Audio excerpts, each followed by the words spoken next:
I was looking forward to this meeting. I'm very eager to understand no mind. The mind, like time, is also a non-existent concept, yet a very persistent illusion. To see this clearly, we will rely only on your direct experience through a simple thought experiment and observation. No science is needed right now. I'm all ears. This sounds exciting, please guide me. Close your eyes and recall a recent function you attended. Yes, I remember my aunt's wedding. Good. You used the word remember.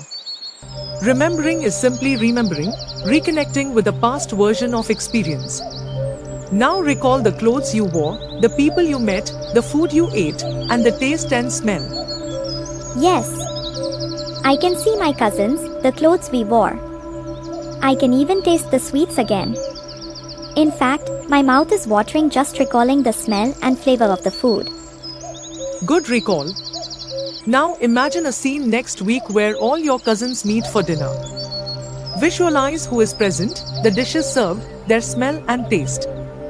Yes, I can see my cousins in colorful clothes, sitting together and eating. I can even smell and taste the barfis and ladus. I'm enjoying this thought experiment. Good. Now imagine that suddenly your cousin Alex arrives. Wait, there is no cousin named Alex. I can't visualize him. Exactly. That is the point I want you to notice. In the first recall, you visualized a real event already stored in memory. In the second, you imagined a future scene, but still using elements already present in memory. Okay, but what is the significance of Alex in this experiment? We are examining the idea of mind. In the first case, your attention touched memory, and the scene replayed automatically. In the second, your attention remixed stored memories to imagine something new. But when I introduced Alex, someone never seen, never experienced, never stored, the scene collapsed. Your imagination hit its limit. I see. I couldn't go beyond what was already known. Exactly. What has never been experienced cannot be imagined. Try imagining a color, taste, or smell you have never experienced before.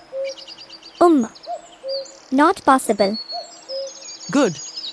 Now observe carefully, was there any separate entity called mind doing all this?